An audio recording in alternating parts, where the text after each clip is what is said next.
Hello and welcome to another episode of Into the Afroverse. I'm your host, William Jones, and Into the Afroverse is where we're taking Black folks into the future.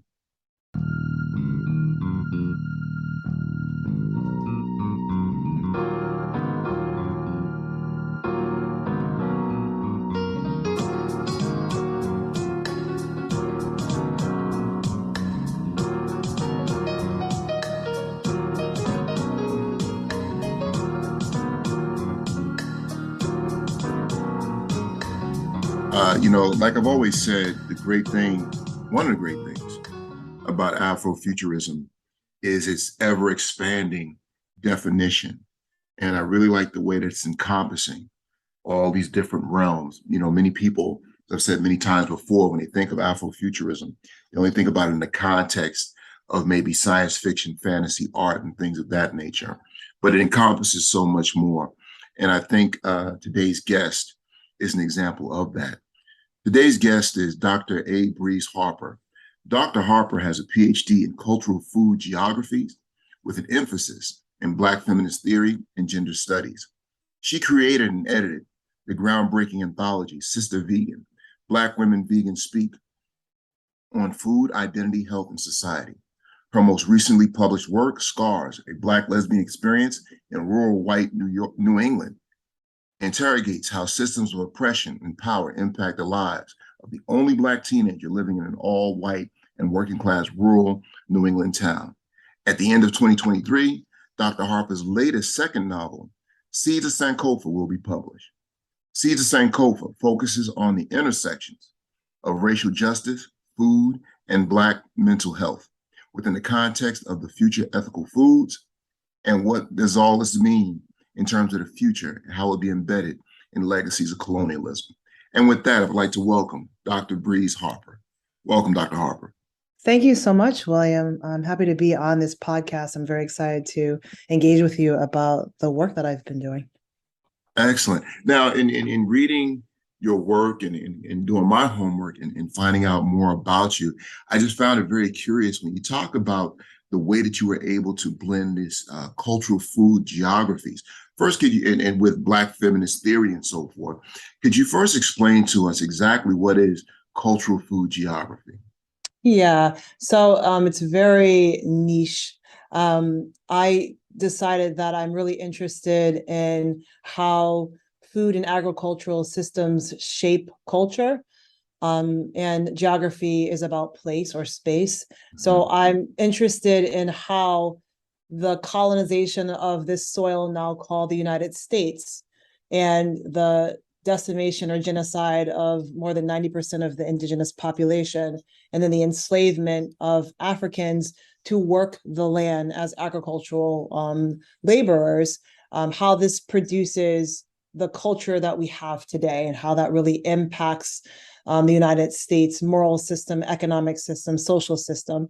And then bringing in Black feminist theory is understanding that history of racial oppression. How does being racialized and gendered as Black women in this country affect our relationship to the soil, to food, to nutrition, and then how that impacts everything else, our communities, the way we live our lives. Excellent. And it's really interesting that you were able to bridge those two worlds together because all too often, people separate. Those are two separate conversations. And I like that you were able to find common ground within that. When we talk about Black feminist theory, can you clear that up a little bit? Because especially of late, Black feminist theory, I would argue, has been misrepresented, misunderstood, and it's almost become a combative term within the Black community. Could you speak to Black feminist theory and gender studies and tell us exactly what that is? Yeah, so this is a great thing to bring up because I know the association with feminism has been with white feminism. And the work that I'm doing specifically counters the notion that, well, white women were saying we're all the same. We're not all the same. White women specifically are in collusion with, whether they want to or not, with white supremacy. Though they may suffer gender inequities, they're still in bed with white supremacy. So with Black feminist theory, it's more intersectional and it questions how white supremacy, along with class struggle, gender inequality, deeply impact Black women and how we have to navigate a system very differently from white women. And I wanted to actually be a little more specific. In my actual degree studies, it says like feminism studies and gender studies, but what I'm actually doing is eco-womanism, which is kind of a response to the limitations of white feminism. So a lot of Black women engage in what could be considered quote unquote Black feminism. It's actually womanism or eco-womanism, like Alice Walker, really understanding a more holistic intersectional approach to going beyond just human systems, but how the ecosystems affected, how colonialism has affected those ecosystems and the ability to thrive, and how being in a racial caste system has created a lot of negative inequity or negative impacts on how it means to move around and live as Black people. Okay, and lastly, just in terms of definitions, how do this cultural food study, geographies, Black feminist theory, for you, how do both of these things fit into the realm of Afrofuturism? Oh, yes, I love that. So for me, I want to know what the future of sustainability and thriving and freedom and liberation look like. And what does that look like when we look at the fact that the soil has been colonized?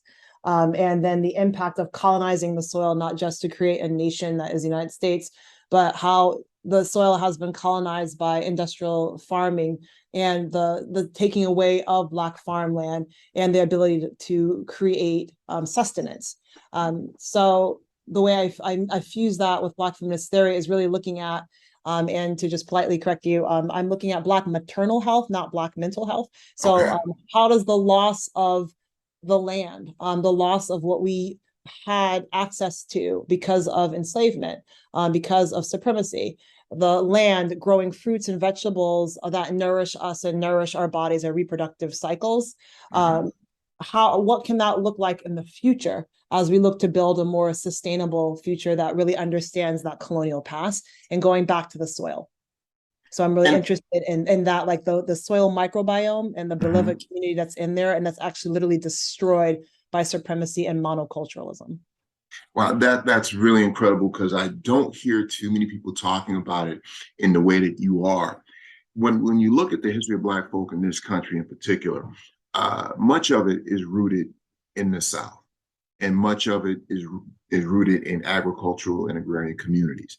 But today, we've moved away from that. And for me, I have this belief that in many ways, we've been taught to almost hate the earth, hate the land, to be separated from it, not wanting to return to those agricultural roots.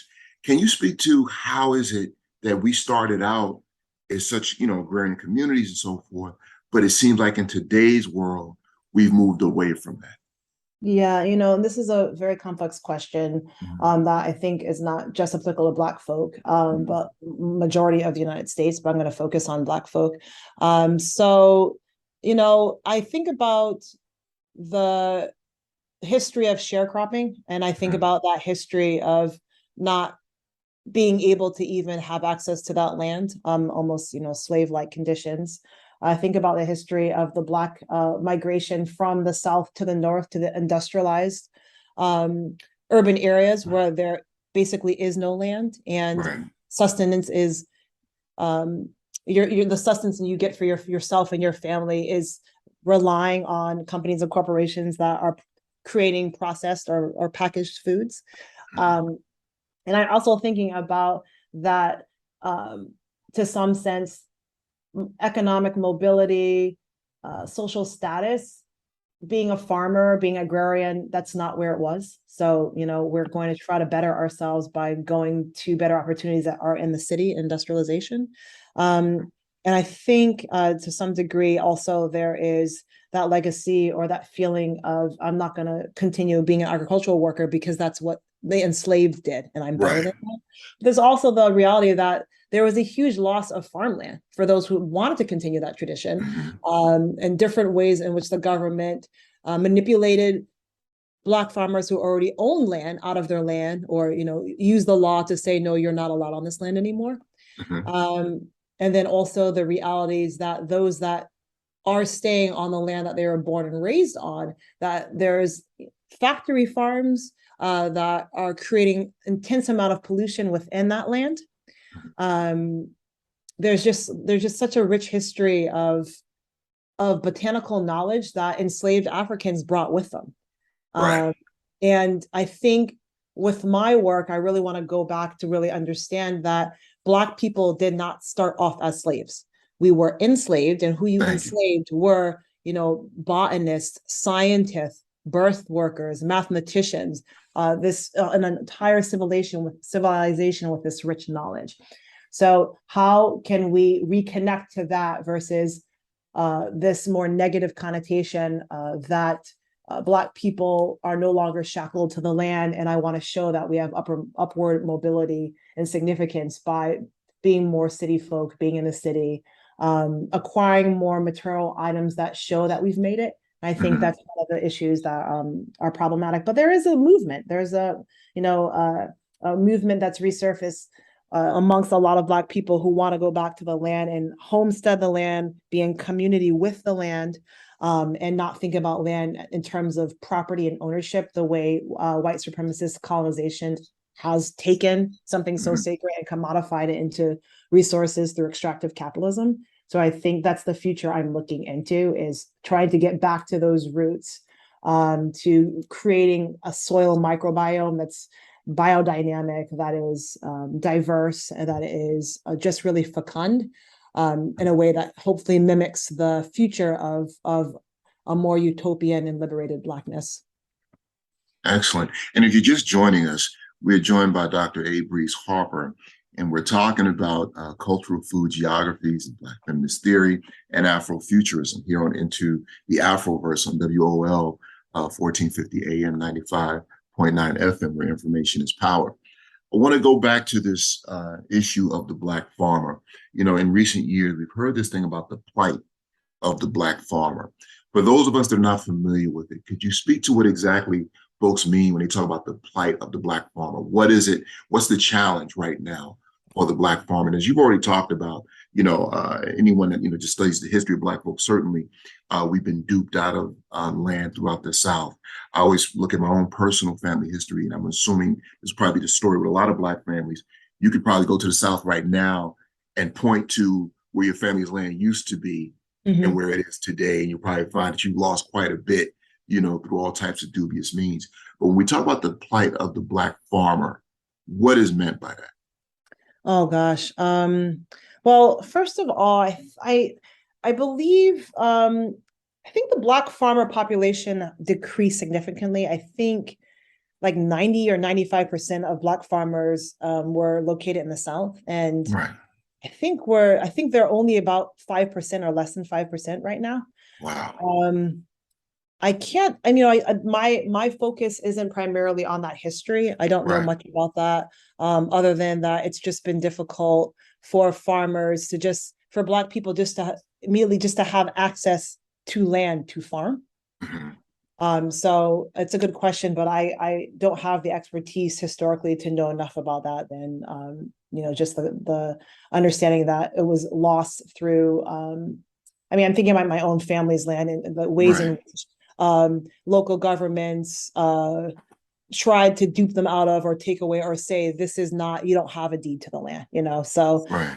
and thinking on ways in which corporations try to take away or use illegal yet legal means to take that land away from Black farm owners. So I Right. think that the plight is really trying to seek legal recourse and getting it acknowledged that this land was stolen, and not just the farmers of the South, but I'm thinking about recently, was it in Long Beach that a Black family finally got acres and acres of Yes. here in California. Yes. So trying to seek that legal recourse. So I think a lot of the plights and the struggle is, how do you, if you already don't have the financial access and the legal access to find lawyers and Mhm. build a case so you can get the justice that you seek. I think that's one of the things that makes it really difficult. And then Mhm. also how do you prove that this is your land, and how do you fight up against really powerful and strong white supremacist entities like corporations and companies and other perhaps nonprofits that really want to have that land to secure and take that land. I think that's a lot of the plights. And then also moving forward, that there isn't really a lot of support around. This is just my personal belief from reading a lot about what it means to have Black agency. It's a very dangerous for a people who've been strategically suppressed for them to finally have not just their own land, but a clean, sustainable, more pure land to grow food on, and then find the power of food sovereignty. And I think that's the bigger issue, is that the status quo, the government and corporations don't want Indigenous and Black people to actually have that land back. Excellent. And how can folks reach you? How can they find your work? How can they find you? How can they contact you? My email is great, breezeharper@gmail. So I'll say that: B is in boy, R, E is in egg, E is in egg, Z is in zebra, E is in egg, HAR, P is in Paul, E is in egg, R @gmail.com. And I'm exploring these issues through my Afrocentric novel, Afrofuturistic novel, Seeds of Sankofa. So I'd love to just connect with people more about what the past has looked like and how it's informing a future, the imagination of the soil. Like, what would it be if we could decolonize our imaginations and decolonize the soil, and how that would impact a future of Black liberation for the body, nutrition, reproductive health, the mind, spirit.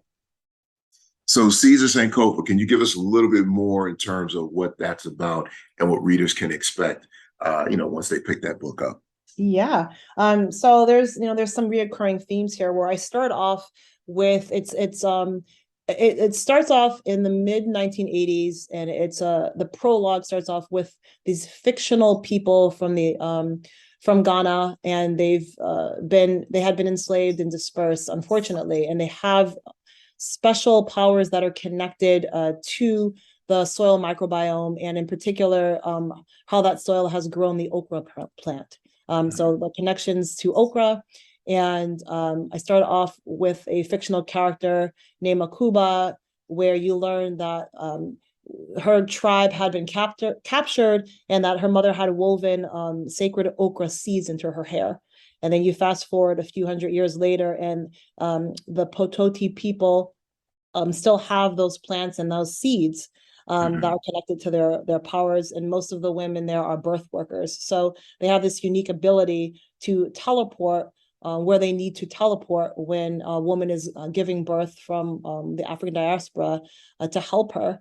And also having unique abilities that are connected to understanding that the soil and the land are being attacked by something that seems like a zombie spirit, which I go more into what it means, the zombification of the soil, and how it's the zombification of the mind, the status quo, and how it's impacting the normalization of monocultural agriculture, but also monocultural thinking systems, such as white supremacy is a monocultural belief system. So kind of tying that all into these supernatural birth workers from this disenfranchised, uprooted community in Ghana several hundred years later, what they're doing and how they're trying to get the soil back, get connections back to that, and fighting this weird zombie-like entity that seems to be destroying the soil and the land in people's minds. Wow, that's excellent. So, like, when I talk to folks, they have this interest in Afrofuturism, science fiction, fantasy, and I'm hearing all these elements being part of this story. Was this something that had always interested you in terms of like the fantasy and the science fiction part? Did you pick that up later? Like, what's like the order here in terms of your educational journey through this to bring you to this, to this space? Oh yeah. Well, I've always loved fantasy in the world of magic and futurism. But growing up as a Black kid in the '80s, I never saw myself represented in that. And if there were Black people, the few Black people in some of the sci-fi films, the richness of their Black history was never there. They could have just plop down another white guy or white girl in there. And I was also interested in understanding, how can we have sci-fi that's informed by Afrocentric histories, and not just out of nations in Africa, but also the experiences and struggles of those of the African diaspora in the United States. So that was always interesting to me. I also am one of the few Black people I've ever met who grew up in rural white New England on an Right. orchard. And the way my father talked about the land and him finally being able to semi-homestead and talk about soil, like the life of soil, like the soil is everything, the Mhm. microbiome is everything. And if you lose that, if that's colonized, then you lose everything. And that was a great loss for a majority of Black folk to not have access to that. So that to me was amazing, in tandem with kind of root work and root workers, Mhm. and the growing certain herbs and plants to engage in particular practices um, that are connected to kind of the esoteric, the metaphysical, so you're going to use certain herbs and things to cure your family. You're going to use certain potions and certain ceremonial practices that are supposed to create safety for your family. So I'm just really interested in merging all of that together, and that having never been explored. And I notice in science fiction, that food, the whole practices around food and agriculture, the racial embodied experience of Black and Indigenous people, for the most part, seem to be absent. And I think food is really important to really explore that rich history and how to move forward. So for me, that's really important, especially the reproductive health aspects of what types of nutrition and food do we need to really grow not just the baby inside the womb, but like grow the community, and how has colonization affected that. So that's what I really want to understand moving forward, is creating through soil, creating that future of more Black wellness, that baby in the womb, well, all Right. people in the womb. How can we reconnect to understanding the soil, and how can we get back to the soil, have access to the soil to grow the foods we need to nourish our communities, and do it in a communal setting versus Right. a kind of extractive capitalistic zombie approach to Mhm. commodifying everything. So I think that's what has really made me excited to create those types of possibilities. Oh, that's great. Now, when you say this zombie approach, and you said zombification earlier Mhm. as related to soil, what exactly do you mean by that phrase? So what I'm talking about that is that for me, a zombie, when we watch movies about, these human bodies walking around but not really conscious, not really there, and I'm thinking about in the greater aspect of what it means to live in a white supremacist monocultural capitalist society where they've literally, for the most part, we've killed the soil, right? And then we've used approaches to growing that it looks like we have an abundant food system, when much of the plants and food that are grown are actually they're void of nutrition because the soil has been killed.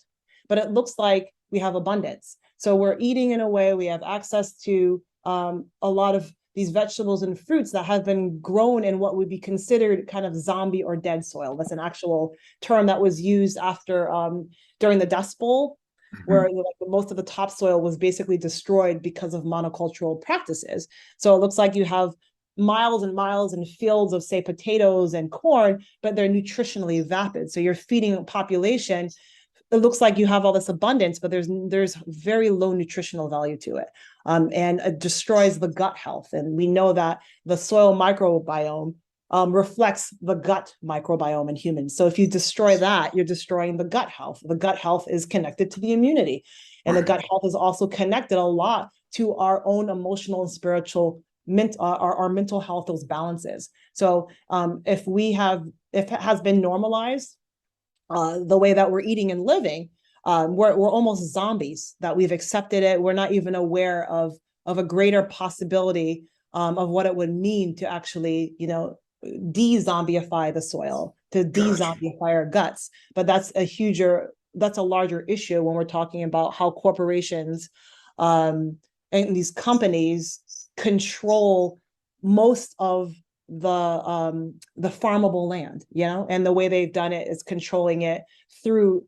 like I said, zombification of that soil, I and so see. that's what I mean. I think it's very deep, and that a lot of folk don't even have a connection to how the food got to them, how the food that has been zombified is affecting their overall health, or if Right. they do have that awareness, they're in food apartheid spaces that have been strategically built that way. So a lot of Mhm. low-income, indigenous, Black people don't have access to what they need to really create a better, source of thriving through the land, through food. So that's what I mean, like the zombification, it's deep. And so Right. I like zombie movies a lot, but I'm like, well, what if the soil was zombie? What if the Yes. soil has turned into a zombie? And if we really believe in the spirit of Gaia Earth, that you've zombified the spirit of soil. So that's kind of what I look at in my book, Seeds of Sankofa, but how it also impacts a lot of Black folk who are trying to understand what liberation and freedom look like. Right. And is it through a neoliberal capitalist framework that's still monocultural, that's still very zombification, or is it something else?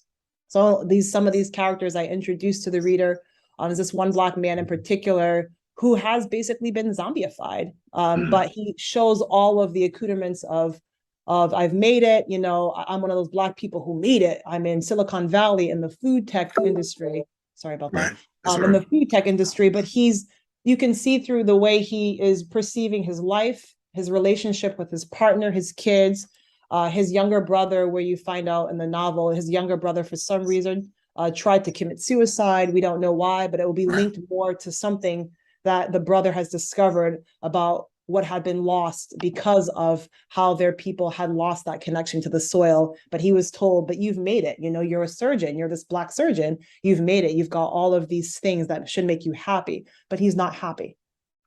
Excellent. Wow. So your prior book, Scars, a Black lesbian experience in rural white New England, and your upcoming book, Seeds of Sankofa, where can we get that? Is it Amazon? Do you have a website where folks can purchase your older book, and where can they get the news? Yeah, sure. So you can, for people who want to get something online, you can get my first anthology, Sister Vegan, which is how Black women practice veganism, and how race and gender shape that. That you can find on Amazon or Lantern Books, but most people are getting it through Amazon. Other people may want to find alternative bookstores because not everyone supports Amazon. Right. And then my book, Scars, it is a little difficult to find because unfortunately the press is an academic press, which means the Okay. book is quite expensive.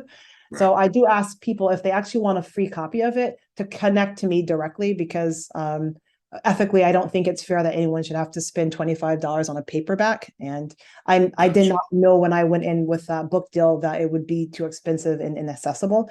So I can actually send people a digital copy if they have access to reading that book. And I would really love for people to reach out to me if they would like me to send that to them. And then Seeds of Sankofa, it should be ready at the end of 2023. I say that well, I hope so, because I have 4 children and it's a lot trying to work full time and take care of these lovely ones.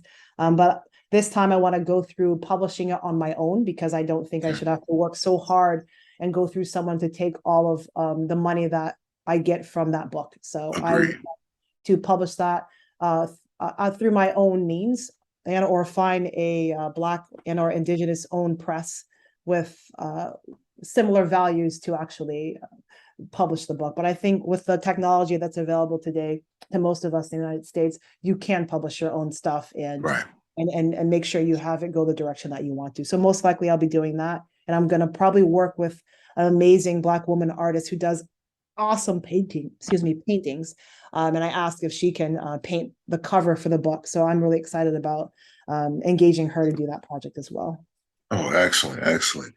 So, you've given us so much, and I just want to thank you once again for taking the time to come to be on the show and to the Afroverse here on WOL 1450 AM, where information is power. Would you be willing to come back and talk some more with us? Oh, definitely. I would even love to come back and maybe even read that prologue, which I've done as a keynote talk several times this year, and then have some questions, which most of the audience have engaged in and loved the prompts and the questions that I put out there after reading an excerpt. Excellent. Well, one more time, I would like to thank you, Dr. Breeze Harper, for joining us into the Afroverse. And folks out there, she's giving us a lot to think about. Like I said, not too often do we talk of food and soil in this context, and especially the role that Afrofuturists could play in that. So I'd like to thank everyone for tuning in.